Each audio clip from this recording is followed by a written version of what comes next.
My best friend was engaged to my girlfriend, and they both planned to scam me. Original post. I, 29 male, never imagined my life would turn into some made-for-TV scam story. But here we are. Some background. I grew up in a small town with my childhood best friend, Ethan. We were inseparable from elementary through high school. After graduation, we went to different colleges. I studied software engineering while he pursued business administration. We kept in touch occasionally, but after graduation about 5 years ago, our communication dwindled to occasional texts and social media interactions. 8 months ago, I was doing pretty well. Senior developer position making $140,000. New house, decent savings. Nothing crazy rich, but stable. Then Melissa entered the picture. We matched on a dating app, and from our first coffee date, I was hooked. She was gorgeous, smart, and somehow found all my jokes hilarious. Within 3 months, she had a key to my place. By month 6, she was hinting heavily about marriage. The red flags were there. She was oddly interested in my finances, insisted I show her my investment portfolio so she could learn, and kept pushing for joint accounts, because that's what serious couples do. She'd ask specific questions about my life insurance and whether my parents had any assets. 2 weeks ago, I got a text from Ryan, another hometown friend. Dude, how's it feel having your girlfriend and Ethan engaged at the same time? Saw their anniversary post. Crazy coincidence they're both getting married this year, LOL. I called Ryan, and he was confused when I told him Melissa was my girlfriend.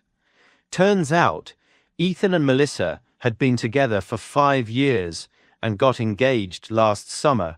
Around the same time, she conveniently relocated to my city for her new job and created a profile on the dating app I used. I hired a PI who uncovered their scheme. Ethan's business ventures had collapsed, leaving him drowning in debt. The PI discovered their relationship and their intentions through social media monitoring and public records. Melissa had even created documents outlining their plan. They literally joked about me. He has no idea we've been together for years, and he's such a sucker. Always was. Their plan: Melissa would push for marriage, then divorce me within a year, claiming emotional abuse, taking half my assets and house. For 2 weeks, I'd pretended everything is normal, while gathering evidence and consulting with a lawyer and police. Today, Melissa thinks I'm taking her to a fancy restaurant to propose. I've invited Ethan under the pretense of wanting to reconnect, telling him I had big news. My lawyer will be present and police will be nearby.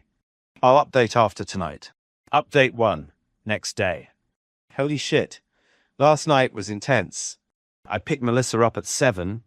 She was dressed to the nines, kept touching her left ring finger. On the drive, she was texting constantly, almost certainly Ethan, based on the PI's documentation of their communication patterns. I'd arranged a private back room at the restaurant. When we arrived, I asked her to go in first while I spoke to the hostess about surprise champagne. The look of shock on her face when she saw Ethan already there was priceless. What the fuck? Ethan, what are you doing here? She hissed, immediately dropping the sweet girlfriend act. Surprise, I said. I thought it would be nice for all of us to catch up. After all, you two have so much in common, like being engaged while you're dating me. Ethan tried to bolt, but my lawyer stepped forward and suggested he stay. What followed was a pathetic display of denials, blame shifting, and tears. Melissa claimed I was misunderstanding their friendship. Ethan attempted to play dumb. Bro, I had no idea she was your girlfriend. She tell me you guys broke up? I played an audio recording of Melissa discussing our future wedding plans from the previous week.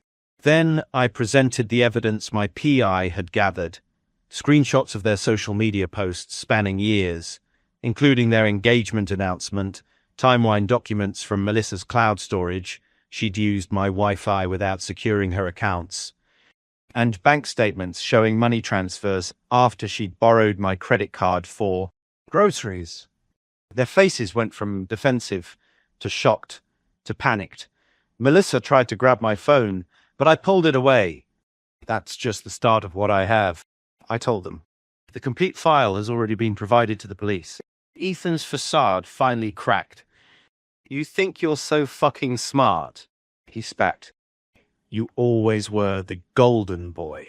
Full scholarship, perfect job, perfect house. Some of us weren't born lucky like you. Melissa looked me dead in the eyes and said, You should be thanking me. Who else would have pretended to love your boring ass for this long? You're pathetic. I just smiled and said, Enjoy explaining yourselves to the detective tomorrow. Got home around midnight, made secure copies of everything, and poured myself a stiff drink. Slept better than I have in months. The next morning, I formally filed charges. Both sets of parents have been calling me non-stop.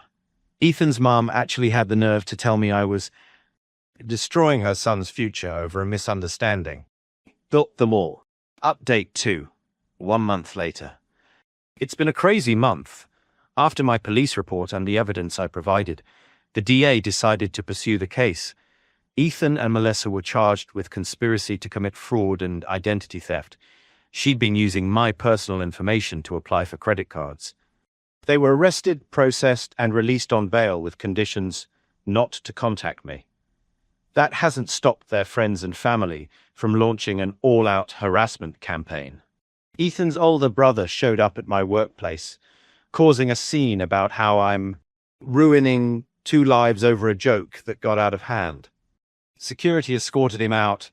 My boss called me in afterwards, so I had to explain everything. Now everyone at work knows my business. Melissa's parents left a casserole on my porch with a note begging me to drop the charges, saying their daughter made a mistake and never meant to hurt anyone. The audacity! The detective assigned to my case said he's rarely seen such calculated planning for financial fraud between romantic partners. He was particularly disturbed by the detailed timeline they'd created. Last week, I discovered $12,000 missing from my savings account. The bank confirmed multiple transfers to an account under Ethan's mom's name. Melissa had been watching me input my banking password and taking photos of financial documents. She'd been siphoning money for weeks into their wedding fund. The bank is investigating, but I feel violated. Changed all my passwords and ordered new credit cards. The district attorney added theft charges based on the money they'd already taken. Their defense lawyer offered a deal. If I drop the conspiracy charges, they'll plead guilty to simple theft and pay restitution. Told my lawyer to tell them to pound sand. Ethan's sister made a TikTok claiming I'm an obsessed ex who couldn't handle rejection, with creative fiction about me allegedly stalking Melissa. Got thousands of views before being removed. The rewriting of reality is mind-blowing. What's really getting to me is realizing this person I considered my best friend utterly despised me.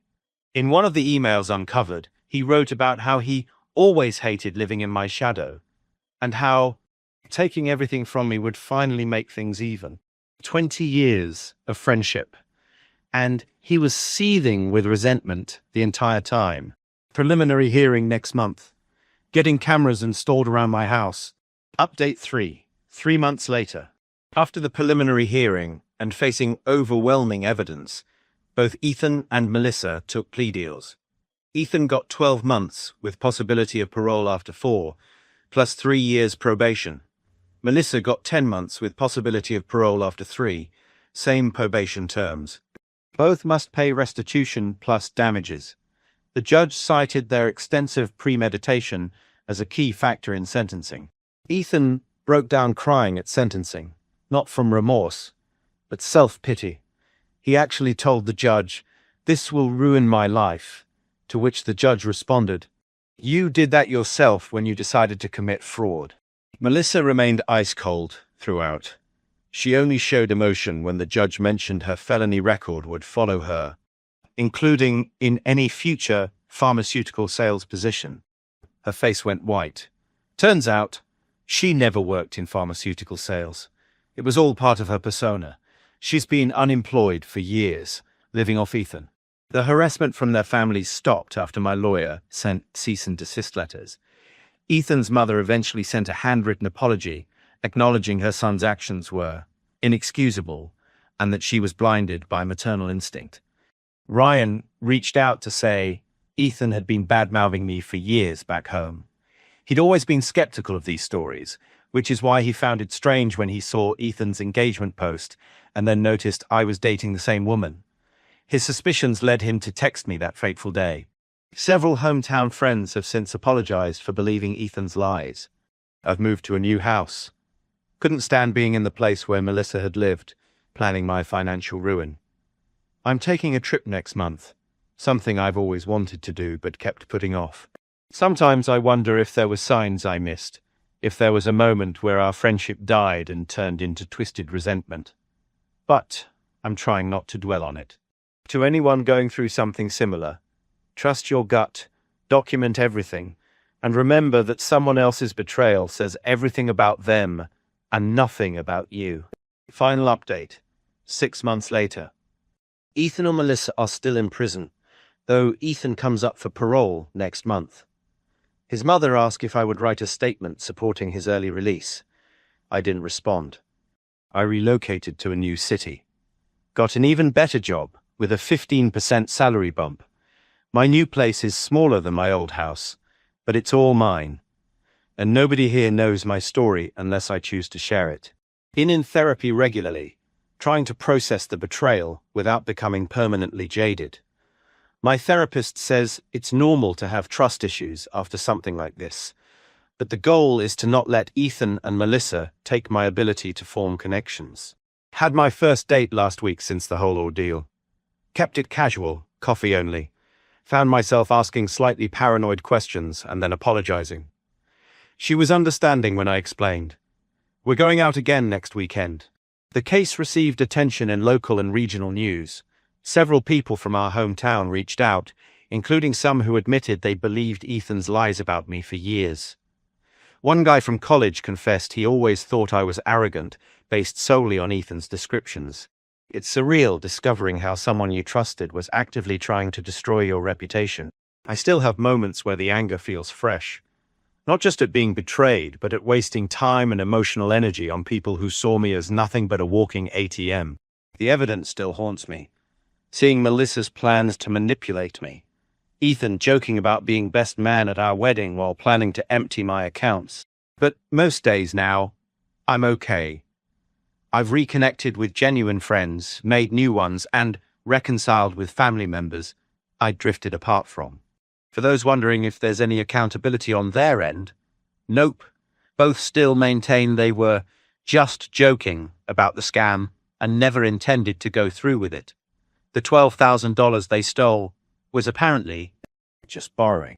Their narrative now is that I overreacted to a bad joke and some unauthorized loans.